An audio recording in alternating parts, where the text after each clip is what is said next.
जय हिंद दोस्तों, कैसे हैं आप लोग। आप जानते हैं जैसा कि अभी ऑफलाइन क्लास हम आकाश बैंकिंग नवादा में ले रहे हैं। क्लास कहाँ ले रहे हैं? आकाश बैंकिंग। ये आपका आकाश बैंकिंग नवादा।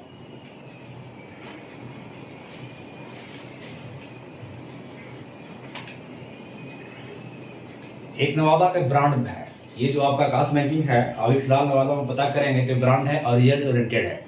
यहाँ से रिजल्ट मैक्सिमम रिजल्ट देने का प्रयास किया जाता है और हम लोग यहाँ पर 3 टीचर अवेलेबल हैं। एक मुकुंद सर आपके यहाँ मैथ रीजनिंग पढ़ाते हैं, अमित सर इंग्लिश पढ़ाते हैं और मैं जीके जीएस। ठीक है, तो आप लोग अगर ऑफलाइन क्लास करना चाहते हैं तो वेलकम है आपका। आकाश बैंकिंग में आइए, ज्वाइन कीजिए। ठीक है, वहाँ पर ऑफलाइन और ऑनलाइन दोनों को प्रोवाइड किया जाएगा। अभी ऑफलाइन क्लास चल रहा है लेकिन फिलहाल कुछ दिन में ऑनलाइन भी क्लास भी शुरू कर दिया जाएगा। लाइव क्लास भी दिया जाएगा आप लोगों को। तो चलिए, हम लोग देखे थे पिछले क्लास में राष्ट्रपति के बारे में, है ना। राष्ट्रपति का आर्टिकल बताया था 52, 53, 54 और 55। संघ की कार्यपालिका का प्रधान जो होते हैं राष्ट्रपति हैं।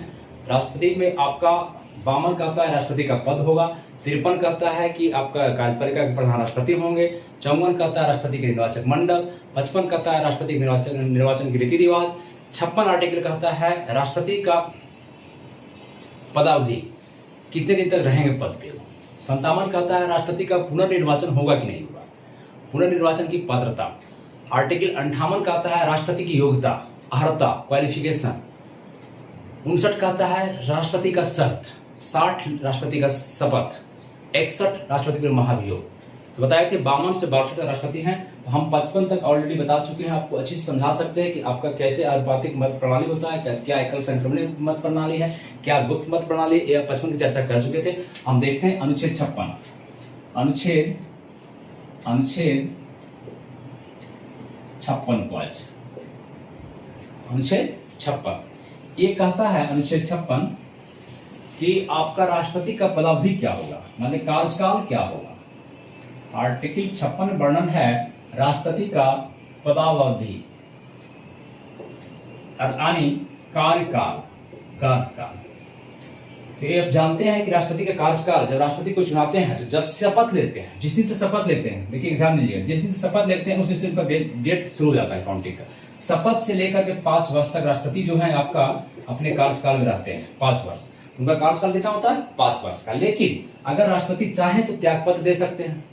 त्यागपत्र देंगे तो उपराष्ट्रपति के नाम देंगे, उपराष्ट्रपति के नाम पत्र लिखेंगे और त्यागपत्र दे सकते हैं उपराष्ट्रपति, है ना। तो ताब्दी समाप्त है बीच में। अगर उनकी आकस्मिक कोई मृत्यु हो जाती है तो कार्यकाल समाप्त हो सकता है, या उनको महाभियोग के द्वारा हटा दिया जाता है। तो ये सब महाभियोग के द्वारा हटाया जाता है, तो ये सब भी आपका कारण बन सकता है। लेकिन ऐसे कार्यकाल कितना दिन का होता है? 5 वर्ष। कब से कब? क्या जब चुनाव शुरू होता तब से?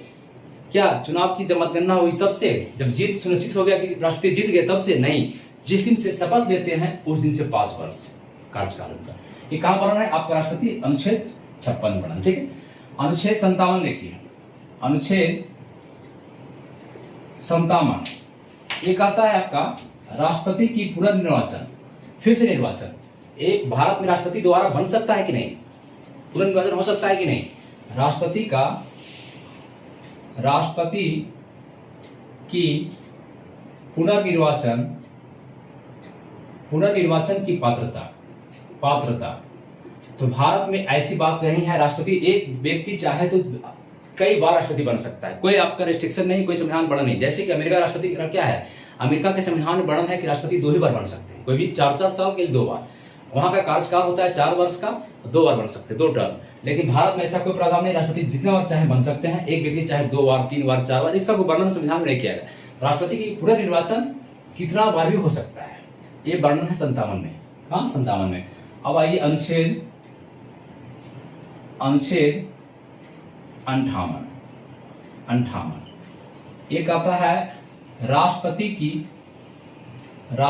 योग्यता, राष्ट्रपति की अर्हता, राष्ट्रपति का क्वालिफिकेशन, योग्यता क्या होना चाहिए। एक व्यक्ति, मान लीजिए हम चाहें तो राष्ट्रपति कैसे बन सकते हैं, हमको राष्ट्रपति का बनना है तो हमें क्या होना चाहिए, ये आपको चाहिए।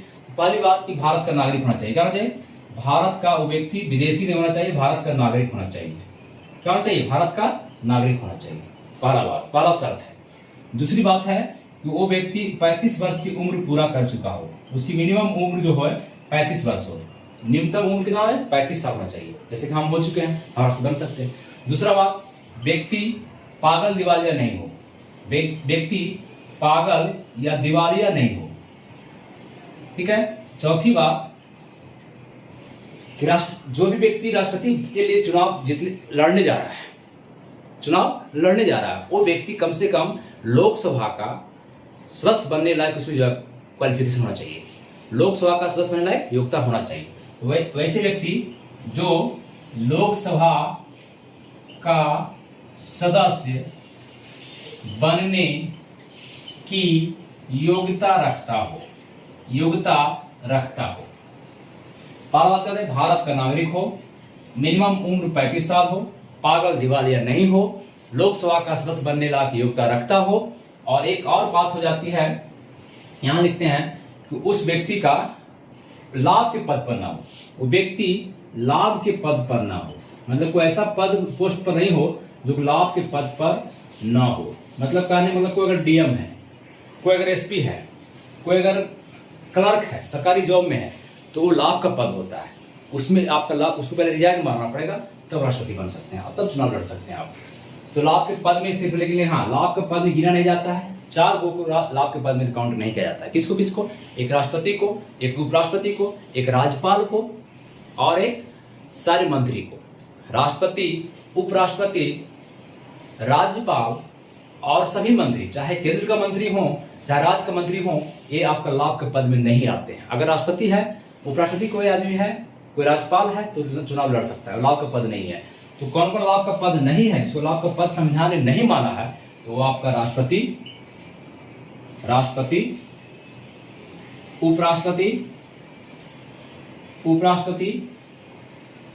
राज्यपाल तथा मंत्री, कोई मंत्री हो, राज्य का मंत्री हो चाहे केंद्र को, ये लाभ का पद नहीं है। ये चारों लाभ का पद है। कौन कौन? राष्ट्रपति, उपराष्ट्रपति, राज्यपाल और मंत्री। अनुच्छेद 58 हो गया। राष्ट्रपति की योग्यता क्या होती है? योग्यता क्या समझ में आ गया? भारत का नागरिक हो, 35 वर्ष की उम्र मिनिमम उसका होना चाहिए, पागल दिवालिया नहीं हो, लोकसभा का सदस्य निर्वाचित की योग्यता रखता हो, लाभ का पद पे ना हो। ठीक है। 58 अब 59 आर्टिकल 59 आप लिखे चलेंगे, नीचे नहीं मिटाते हैं, एकदम अपना राष्ट्रपति के बारे में पढ़ रहे हैं तो एकदम तरीके से पढ़ा जाए हम लोग को। 58 अनुच्छेद 59, इसमें क्या वर्णन है? अनुच्छेद, संविधान का अनुच्छेद 59 में क्या वर्णन? शर्त है। इसमें क्या? राष्ट्रपति की शर्तें, राष्ट्रपति के चुनाव, राष्ट्रपति की शर्तें, राष्ट्रपति के लिए शर्त लिखिए, के लिए शर्त। क्या शर्त है भाई? शर्त से बात की शर्त ये है इसमें, अगर कोई व्यक्ति राष्ट्रपति का चुनाव लड़ा, सपोजेट क्या है, राष्ट्रपति का चुनाव लड़ा और वो व्यक्ति जीत गया राष्ट्रपति का चुनाव में जीत गया, लेकिन वो सांसद है, विधायक है, वर्तमान में सांसद है और विधायक है या मंत्री है। क्या है? मंत्री है। तो मंत्री है तो उसको क्या करना पड़ेगा कि उसको पहले आपको 6 महीने के अंदर इस्तीफा देना पड़ेगा, तब राष्ट्रपति आप ज्वाइन कर सकते हैं। यहाँ शर्त यह है कि अगर कोई व्यक्ति, लिख लेंगे आप लोग, कोई व्यक्ति अगर आपका मंत्री हो, सांसद हो, विधायक हो, तो 6 महीने के अंदर आपको राष्ट्रपति के चुनाव जीतने के बाद, शपथ लेने के बाद, शपथ लेने से पहले 6 महीना तक आपको जो है 6 महीने के अंदर आपको क्या करना होगा? रिजाइन मारना पड़ेगा, इस्तीफा देना पड़ेगा। ठीक है, ये शर्त है 59 में। अनुच्छेद 60 क्या कहता है? 60 अनुच्छेद 60, इसमें राष्ट्रपति का शपथ है। क्या है? शपथ, ओथ है। क्या है? ओथ है, शपथ। राष्ट्रपति शपथ लेते हैं चुनाव जीतने के बाद, जो शपथ लेते हैं ये है आपका, वो शपथ देता है कि हम भारत की जनता के प्रति जो है ईमानदार रहेंगे, भारत की जनता के प्रति काम करेंगे, हम संविधान का क्या करेंगे? संरक्षण भी करेंगे, प्रतिरक्षण भी करेंगे। संविधान का हम शपथ लेते हैं कि संविधान का संरक्षण, प्रतिरक्षण इत्यादि करेंगे। ठीक है, ये आपको शपथ लेते हैं 60 में। किस लेते हैं? 60 में। अनुच्छेद 61,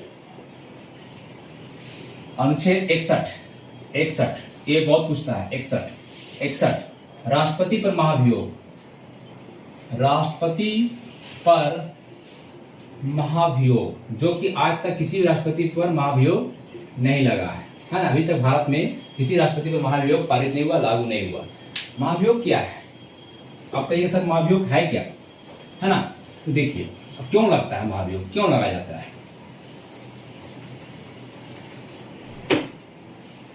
अगर राष्ट्रपति संविधान का अतिक्रमण करते हैं, क्या करते हैं? अतिक्रमण करते हैं, संविधान का उल्लंघन करते हैं, संविधान का अतिक्रमण करते हैं। अतिक्रमण समझते हैं ना, मैंने अतिक्रमण हो रहा है मतलब हट तोड़ हो रहा है। अगर संविधान का उल्लंघन करते हैं, संविधान का करते हैं उल्लंघन करते हैं, संविधान का अपमान करते हैं, उल्लंघन करते हैं, तो उन पर महाभियोग लगाया जा सकता है, उन पर महाभियोग लगाया जा सकता है। महाभियोग लगाया कौन है?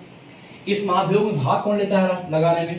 तो चुनाव में भाग लेता है लोकसभा, राज्यसभा, सभी राज्यों के विधानसभा, दिल्ली, पुदुचेरी और जम्मू कश्मीर के निर्वाचित सदस्य।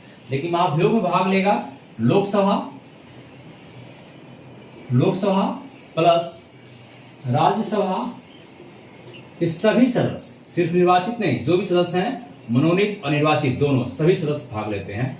बस दो ही भाग लेता है। राज्यों के विधान क्वेश्चन करता है कि आपका महाभियोग में कौन कौन भाग लेता है, तो सिर्फ लोकसभा और राज्यसभा जो दिल्ली में है वही भाग लेता है। राज्यों के विधानसभा भाग लेता है, चुनाव में भाग लेता है, लेकिन महाभियोग में भाग लेता है। ये ध्यान रखिएगा चीज को। दिल्ली, पुदुचेरी, जम्मू कश्मीर सभी राज्यों के विधानसभा भाग नहीं लेता है, सिर्फ लोकसभा और राज्यसभा का सभी सदस्य। जबकि निर्वाचन में कौन भाग लेता है? निर्वाचन में सिर्फ लोकसभा राज्यसभा के निर्वाचित सदस्य भाग लेते हैं, लेकिन यहाँ पर सब भाग लेता है, दोनों का पूरा सदस्य। महाभियोग में क्या होता है कि 14 दिन पूर्व, अगर राष्ट्रपति पर महाभियोग लगाना है तो 14 दिन पूर्व आपको राष्ट्रपति को सूचना देना पड़ेगा। राष्ट्रपति को सूचना देना पड़ेगा कि आप पर महाभियोग लगाने की प्रक्रिया की जा रही है। मान लीजिए ये लगाना चाह रहा है लोकसभा या राज्यसभा लगाना चाह रहा है, सपोज एक लोकसभा लगाना चाह रहा है, तो लोकसभा में प्रमुख नंबर कितने हैं अभी? 545, मनोनीत है 2, हटा दीजिए 2, 543। तो 543 जो है ये सदस्य लोकसभा का, इसका 1/4 सदस्य, 1/4 देख लीजिए कितना आएगा। 1/4 सदस्य जो है आपका एक लेटर लिखेगा। क्या लिखेगा? लेटर, उस पर साइन करेगा। 1/4 सदस्य जो है आपको साइन करके 14 दिन पूर्व राष्ट्रपति को देगा कि आप पर महाभियोग लगाया जा रहा है। सूचना दे दिया गया राष्ट्रपति को। पूछता है कितने सदस्य? 1/4, जिसमें इसमें लगाना होगा। अगर ये भी लगाएगा पहले शुरू करेगा स्टार्ट, कि अगर राज्यसभा स्टार्ट करेगा तो राज्यसभा का सदस्य कितना है? 233 सभी सदस्य, सभी, सॉरी यहाँ पर भी सभी कर दीजिए, यहाँ भी सभी कर दीजिए, 245। इसका 1/4 साइन करेगा, 1/4 साइन करके देगा। ठीक है, तो इस प्रकार से आपका लोकसभा चाहे राज्यसभा जहां पेश करना होगा, जिसको पेश करना होगा, जो महाभियोग लगाएगा अपना 1/4 सदस्य को साइन करके भेजेगा राष्ट्रपति के पास। कई दिन पहले? 14 दिन पहले। जब सूचना दे दिया जाएगा तो लोकसभा में अब मान लीजिए पेश किया जा रहा है, चाहे इसमें पेश किया जा रहा है। सपोज एक लोकसभा अब जो है सो राष्ट्रपति की सूचना दे दिया गया है, राष्ट्रपति को सूचित कर दिया गया है कि आप पर महाभियोग लगेगा, आप पर महाभियोग लगेगा, सूचना दे दिया गया, 1/4 सदस्य साइन कर दे भेज दिया। अब क्या होगा कि लोकसभा में आ जाएगा महाभियोग लगाने की प्रक्रिया। अगर लोकसभा में जितने लोग बैठे हुए हैं 545, इसका 2/3 सदस्य भागा देख दिखेगा, इतना सदस्य 2/3, 2/3 सदस्य, अगर 2/3 सदस्य वोटिंग होगा। मान 2/3 क्या होता है? जैसे मान लीजिए 2/3 अगर 300 आदमी है तो 2/3 निकालिए, तो 100 काटे मान 200 आदमी, 300 आदमी में 200 आदमी, तो 2/3 सदस्य अगर आपको वोटिंग में पक्ष में कर दिया कि महाभियोग लगना चाहिए, वोटिंग कर दिया पक्ष में, तो लोकसभा में पारित हो गया। लोकसभा में 2/3 सदस्यों के मत से पारित हो गया, लोकसभा पारित कर दिया कि आप पर महाभियोग लग रहा है। तो अब कहां से लगेगा? यहां से पारित होने के बाद कहां जाएगा? राज्यसभा में। कहां जाएगा? राज्यसभा में जाएगा। अब राज्यसभा में क्या होगा? वहां राष्ट्रपति भी आ सकते हैं, अपना पक्ष रख सकते हैं, और यहाँ पर राज्यसभा में आएगा, अगर ये पहले पारित कर दिया तो यहाँ जाएगा। यहाँ जाने के बाद राज्यसभा पहले जांच करेगा, क्या करेगा कि बात सही है कि नहीं, राष्ट्रपति संविधान का उल्लंघन किए हैं कि नहीं, ये जांच करेगा वो। अगर जांच सही पाया गया तो आप पर यहाँ पर भी पारित किया जाएगा। यहाँ भी अगर 2/3 बहुमत यहाँ भी अगर आ गया, यहाँ भी पारित कर दिया गया, तो राष्ट्रपति को महाभियोग लग जाएगा। मतलब फाइनली क्या हो गया? पारित हो गया, राष्ट्रपति हटा दिए जाएंगे। लेकिन अभी तक संविधान में अभी तक किसी भी राष्ट्रपति पर महाभियोग लगाया नहीं गया है। समझ में आया? इजी चीज है। क्या बताएं, फिर से एक बार ध्यान दीजिए। राष्ट्रपति पर महाभियोग किस अनुच्छेद के तहत? 61। अगर राष्ट्रपति संविधान का अतिक्रमण करते हैं, उल्लंघन करते हैं, अपमान करते हैं तो उन पर महाभियोग लगाया जाएगा। और जो सदन लोकसभा राज्यसभा लगाता है कि पूरा सदस्य लगाता है, तो जो सदन पहले भेजेगा तो उसको 14 दिन पहले साइन करके, कितना सदस्य होना चाहिए साइन में? 1/4। जितना सदस्य हमारे 100 सदस्य है तो 25 सदस्य साइन करके भेजेगा राष्ट्रपति के पास कि आप पर महाभियोग लगाया जा रहा है, आप पर महाभियोग लगाया जा रहा है। उसके बाद उस सदन में लोकसभा में पेश किया जाएगा और 2/3 सदस्य के तहत बहुमत पारित कर जाएगा। और लोकसभा पारित होने के बाद फिर कहाँ जाएगा वो? राज्यसभा में। राज्यसभा पहले जांच करेगा कि बात सही है कि नहीं है। अगर सही पाया गया वहां पे तो वहां भी 2/3 पास कर दिया जाएगा, महाभियोग प्रक्रिया संपन्न हो जाएगी। ये हुआ 61 आपका महाभियोग। तो राष्ट्रपति का ये आपका अनुच्छेद 61 तक ये आपका क्लियर हो गया। ठीक है, अब हम लोग पढ़ेंगे आगे चल के अगला नेक्स्ट वीडियो में, अभी नहीं, नेक्स्ट वीडियो में राष्ट्रपति का कार्य, उनका कार्य क्या है, उनकी शक्तियां क्या है, राष्ट्रपति की शक्तियां क्या है, पावर क्या है। तो देखने में भी तो बहुत पावर है। संविधान तो राष्ट्रपति को इतना पावर दिया है कि देखने में लगता है, नहीं देखते हैं किसी घर गांव घर में बूढ़ा को बहुत पावर दे दिया जाता है, लगेगा कि सर्वोपरि है, लेकिन पता चलता है कि उसको कोई पावर नहीं है, वो खाली साइन करता है। उसका बेटा मेन पावर है। मेन पावर किसके पास है? उसके बेटा के पास है। तो मेन पावर किसके पास है? प्रधानमंत्री के पास है। लेकिन देखने में लगता है राष्ट्रपति बहुत पावरफुल है, राज्यपाल बहुत पावरफुल है, लेकिन सिर्फ मुखौटा है, बस खाली चेहरा है। उन राष्ट्रपति संविधान में साइन करने के लिए बैठे हुए हैं। ठीक है, क्योंकि तो अब हम देखेंगे नेक्स्ट वीडियो में कि राष्ट्रपति की शक्तियां कैसी है, कार्यकारी शक्तियां क्या है, विधायिक शक्तियां क्या है, न्यायिक शक्तियां क्या है, उनकी सारी शक्तियां को देखेंगे, कौन कौन काम वो करते हैं, उनका हम कार्यकाल नेक्स्ट वीडियो में देखेंगे, है ना। Thank you. और पहले आप इतना रिवीजन कर लीजिए, 52 से लेकर 61 तक रिपीट कीजिए। ठीक है, एक बार फिर से आप सुनिए, कई बार बोल चुके हैं हम। Thank you. और आइए आकाश बैंकिंग ऑफलाइन के लिए आपका स्वागत है ऑफलाइन में। Thank you. चैनल को दोस्तों लाइक, सब्सक्राइब, शेयर करते रहें। Thank you.